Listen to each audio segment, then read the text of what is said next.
भैया का ऐसा आदेश हुआ कि हमें जनसुराज आना पड़ा, ये पार्टी का आदेश रहा। इसमें हमारी कोई इच्छा नहीं है और हमारी कोई ऐसी बात नहीं थी कि हम जनसुराज संदेश से लड़े। पार्टी का सिपाही होने के नाते पार्टी अगर हमें छपरा भी भेज देगी, किशनगंज भी भेजती, मैं जाके वहाँ चुनाव लड़ता, क्योंकि हम पार्टी के सिपाही हैं। जनसुराज को हमें मजबूत करना है। प्रशांत भैया का आशीर्वाद है मुझ पर, और इन्हीं सब चीज़ों के कारण मैं आरा से संदेश विधानसभा में आए हैं। संदेश में मेरा गाँव भी पड़ता है। अभी हम लोग मसाड़ पंचायत में खड़े हैं, तो ऐसी बात नहीं है कि ये संदेश को मैं जानता नहीं था। तैयारी मेरी आरा में थी, पर संदेश विधानसभा के मैं खुद ही हूँ, निजी रूप से आपको मैं बता रहा हूँ। तो यहाँ पर भी हमारी पकड़ उतनी ही मजबूत है और पार्टी हमारी घर घर तक, हर जन तक पहुँच चुकी है, विचारधारा पहुँच चुकी है उनको। बस अब मैं पार्टी का चेहरा हो गया हूँ संदेश विधानसभा में। दोनों गठबंधनों से कद्दावर नेता हैं आमने सामने, एक तरफ से राधाचरण साह, दूसरी तरफ से अरुण यादव का परिवार। उसमें राजीव रंजन सिंह कहाँ देखते हैं? मैं अपने देखिए, मैं दोनों गठबंधनों के उम्मीदवारों के बारे में मैं ज़्यादा सोचता नहीं हूँ, चाहे दूसरी तरह से क्या। मैं ये मानता हूँ ये लड़ाई हमारी जनता को समझाने की लड़ाई है।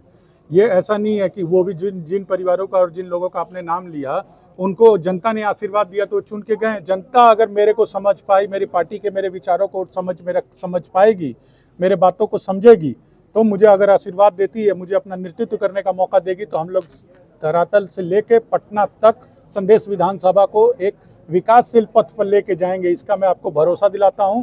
मैं सक्षम हूं, मैं विजनरी आदमी हूं, मैं पढ़ा लिखा हूं, मेरे पास सोच है, मेरे पास विजन है, आगे कैसे एक विधानसभा को बढ़ाया जा सकता है।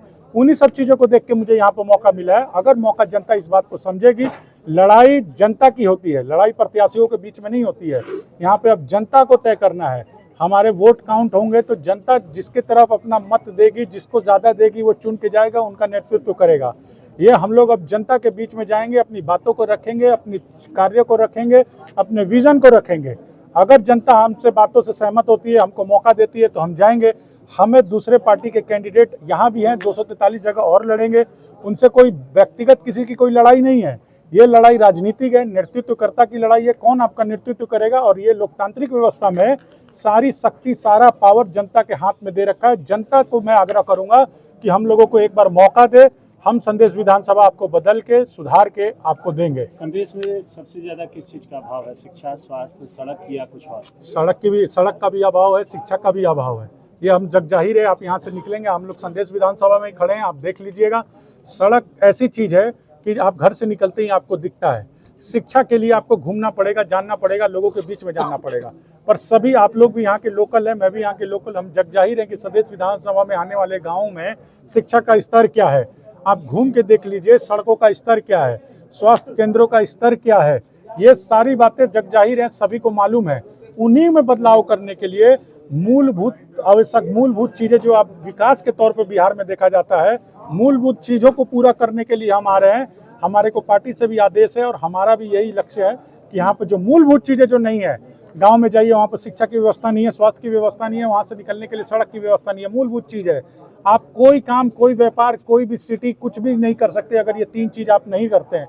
हम सबसे पहले अगर कुछ करेंगे तो संदेश विधानसभा में मूलभूत सुविधाओं को दुरुस्त करेंगे। जातीय समीकरण भी काफी महत्वपूर्ण देखा जा रहा था संदेश विधानसभा में, क्या लग रहा है कि उसको तोड़ पाएंगे? जातीय समीकरण का तोड़ना और ना तोड़ना, इस पे मैं कोई विचार अपना नहीं रखना चाहूँगा। तो जातीय समीकरण की राजनीति जनसुराज भी नहीं करती, हम भी नहीं करते। हम सारी जनता, जिसमें लगभग 3 लाख वोटर जनसुराज के हैं, जनसुराज के बोल रहा हूँ, संदेश विधानसभा में सारी जनता एकदम सर्वमान्य है, देवतुल्य है। उनकी मर्जी होगी तो मैं चुन के आऊँगा, उनका नेतृत्व करूँगा। हम जनता के सामने, जनता के मंदिर में हम लोग जा रहे हैं। अगर उनका आशीर्वाद मिलेगा तो हम लोग चुन के आएंगे और अब जनसुराज के बातों को, प्रशांत भैया के वादों को धरातल पर उतारेंगे। जातीय समीकरण की राजनीति ना जनसुराज करती है, ना राजीव रंजन करते हैं। ठीक है, धन्यवाद।